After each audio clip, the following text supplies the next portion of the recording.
करते हैं आप सभी का हमारे चैनल अनस्क्रिप्टेड फैक्ट्स में। दोस्तों, आज का ये वीडियो बहुत ही मजेदार होने वाला है। आज के इस वीडियो में हम इंडियन आर्मी में पद और रैंक की बात करेंगे। और अगर आपको इंडियन आर्मी में पद और रैंक से जुड़ी पूरी इंफॉर्मेशन लेनी है तो इस वीडियो को पूरा जरूर देखें। लेकिन इससे पहले हमारे चैनल अनस्क्रिप्टेड फैक्ट्स को सब्सक्राइब कीजिए और बेल आइकन को प्रेस कीजिए ताकि हमारे वीडियो सबसे पहले आप देख सकें। तो चलिए शुरू करते हैं। दोस्तों, हमारे देश में 3 तरह की सेनाएं हैं, जैसे इंडियन नेवी जिसे हम जल सेना कहते हैं, इंडियन आर्मी जिसे हम थल सेना कहते हैं और इंडियन एयर फोर्स जिसे हम वायु सेना कहते हैं। ये तीनों सेनाएं देश को चारों ओर से सुरक्षित रखती हैं। आज के इस वीडियो में हम इंडियन आर्मी के सभी पद और रैंक के बारे में बात करेंगे। इसी रैंक के हिसाब से अधिकारियों के पास उनके अलग अलग अधिकार होते हैं। दोस्तों, इंडियन आर्मी के सभी पदों को 2 भागों में डिवाइड किया गया है, जिसमें सीनियर कमीशन्ड ऑफिसर्स तथा दूसरा जूनियर कमीशन्ड ऑफिसर्स किया गया है। तो सबसे पहले हम बात करेंगे सीनियर कमीशन्ड ऑफिसर्स की। Field marshal.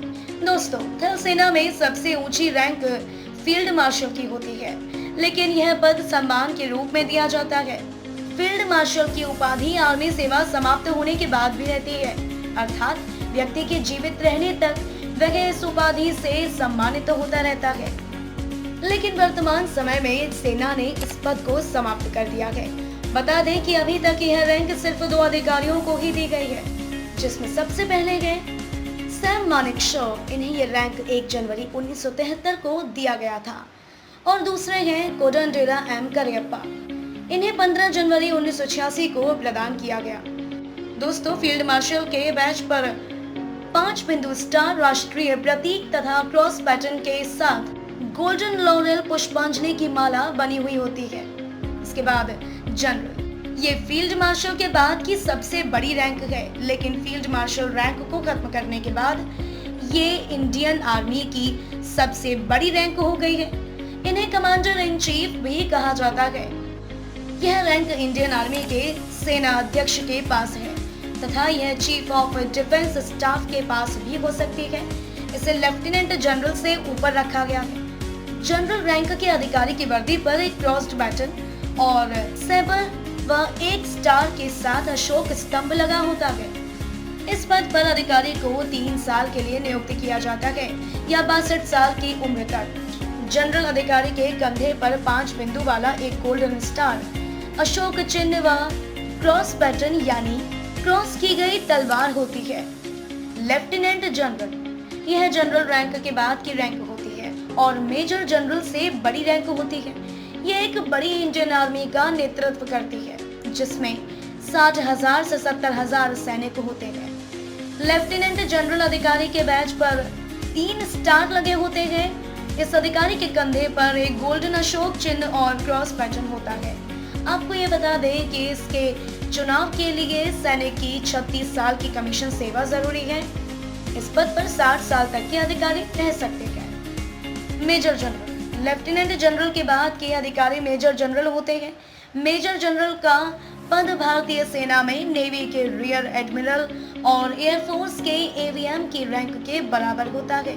मेजर जनरल पद पर कमीशन्ड सर्विस के आधार पर नियुक्ति की जाती है। इस आर्मी ऑफिसर के बैच पर एक गोल्डन स्टार और क्रॉस पैटर्न लगा हुआ होता है। ब्रिगेडियर। ये मेजर जनरल के बाद तथा कर्नल से बड़ी रैंक होती है। इस अधिकारी के बैच पर 3 स्टार और 1 अशोक चिन्ह होता है। इस रैंक को पाने के लिए 25 साल की कमीशन सेवा जरूरी होती है। इसकी रिटायरमेंट की उम्र 56 होती है। कर्नल। ये ब्रिगेडियर के बाद और लेफ्टिनेंट कर्नल से बड़ी रैंक। इस अधिकारी के कंधे पर राष्ट्रीय प्रतीक और 2 स्टार बने हुए होते हैं। यह रैंक इंडियन नेवी और इंडियन एयरफोर्स के कैप्टन के बराबर होती है और इस रैंक को पाने के लिए 15 साल की सैन्य सेवा जरूरी होती है। कर्नल 56 वर्ष तक सेवानिवृत्त होता है। Lieutenant colonel.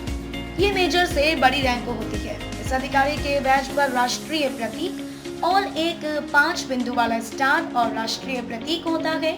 इसके लिए 13 साल की कमीशन सेवा और पार्ट डी पेपर को पास करना होता है। मेजर रैंक के अधिकारी की वर्दी पर एक अशोक स्तंभ लगा होता है। वहीं मेजर पद पर 2 साल की सेवा के बाद प्रमोशन किया जा सकता है।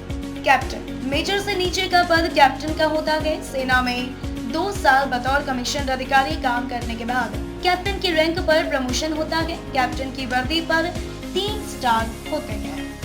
लेफ्टिनेंट यह भारतीय सेना में शुरुआती कमीशन रैंक होती है। IMA, OTA जैसी अकेडमियों में ट्रेनिंग के बाद जब युवा अधिकारी पास आउट होते हैं तो वह लेफ्टिनेंट ही बनते हैं। इसके बाद उनका प्रमोशन होता है। लेफ्टिनेंट की वर्दी पर 2 स्टार लगे होते हैं। लेफ्टिनेंट सभी जूनियर पद वाले अधिकारियों को आदेश दे सकता है। तो दोस्तों कमेंट करके जरूर बताएं कि अब तक का वीडियो आपको कैसा लगा। दोस्तों अब हम बात करेंगे जूनियर कमीशन्ड ऑफिसर्स की रैंक और बैजेस के बारे में। तो इनकी शुरुआत होती है सूबेदार मेजर से। सूबेदार मेजर यह जूनियर अधिकारी पद में सबसे बड़ा पद होता है। इस अधिकारी के बैज पर गोल्डन राष्ट्रीय प्रतीक अशोक चिन्ह लगा होता है। यह सूबेदार मेजर के बाद तथा नायब सूबेदार से बड़ी रैंक होती है। सूबेदार के बैज पर 2 गोल्डन स्टार बने होते हैं। नायब सूबेदार यह सूबेदार के बाद की रैंक होती है जिसके बैज पर एक गोल्डन स्टार लगा होता है। हवलदार सिपाहियों की प्रोन्नति के आधार पर इसका चुनाव किया जाता है। हवलदार के बैज पर 3 रैंक शेवरॉन्स यानी 3 रैंक की पट्टी बनी होती है। नायक यह हवलदार के बाद और लांस नायक से बड़ी रैंक होती है। नायक के बैज पर 2 रैंक की पट्टी लगी होती है। लांस नायक सिपाहियों की प्रोन्नति होने पर वह सबसे पहले लांस नायक पद पर होते हैं। लांस नायक के बैज पर 1 रैंक की पट्टी होती है। सिपाही की वर्दी पर कोई भी रैंक नहीं होती। बिना रैंक वाले सिपाही एक सामान्य सिपाही होता है जो रैंक वाले अधिकारियों का आदेश का पालन करते हैं तथा देश की रक्षा करते हैं। तो दोस्तों कमेंट करके हमें जरूर बताएं कि ये वीडियो आपको कैसा लगा। और ये थी complete information about Indian army rank. और इसी तरह से हम अगले वीडियो में किसी और इंफॉर्मेशन के साथ वापस आएंगे। और हमारे इस वीडियो को शेयर और चैनल को सब्सक्राइब जरूर करें और कमेंट करके जरूर बताएं कि ये वीडियो आपको कैसा लगा। दोस्तों हमारी और भी इसी तरह की वीडियोस को जरूर देखें। मैंने लिंक डिस्क्रिप्शन बॉक्स और आई बटन में दिया हुआ है।